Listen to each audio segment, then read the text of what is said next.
Dalam dunia legislasi, naskah akademik adalah fondasi utama sebelum lahirnya suatu produk hukum. Ibarat skenario dalam film, kalau naskahnya lemah, hasil akhirnya pun juga bakal cringe. Bayangkan kalau suatu undang-undang dibuat tanpa riset yang matang, tanpa data yang jelas, atau sekedar copy-paste dari peraturan yang lama.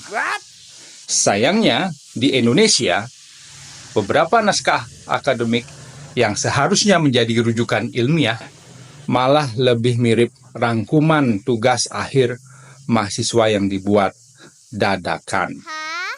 Berikut adalah 2 ciri utama naskah akademik yang justru dibuat tidak akademik. Yang pertama, minim riset dan banyak asumsi.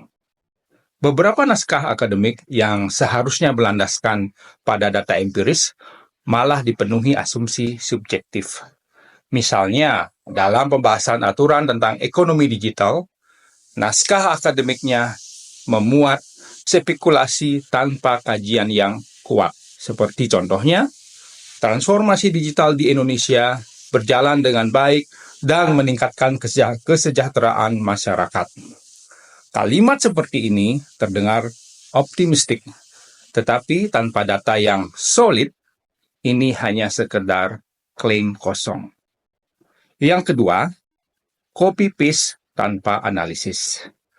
Beberapa naskah akademik merupakan hasil daur ulang dari dokumen lama tanpa revisi kritis.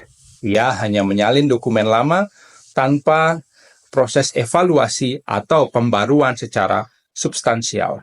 Konteks berubah, tetapi isi tetap sama tanpa mempertimbangkan perkembangan hukum, sosial, atau ekonomi terbaru. Sebagai contoh, dalam revisi Undang-Undang Minerba, beberapa bagian dalam naskah akademik nyaris identik dengan versi sebelumnya. Meskipun kondisi industri pertambangan tentu telah mengalami perubahan signifikan.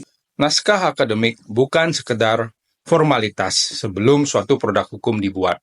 Ia bahkan harus setara dengan publikasi Scopus Key 1, penuh riset mendalam, data yang akurat, dan analisis yang tajam.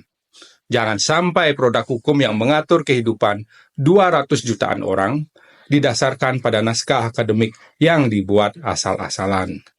Kalau hukum adalah panggung besar, maka naskah akademik adalah skenario utamanya. Dan tentu kita tidak membiarkan skripnya dibuat serampangan.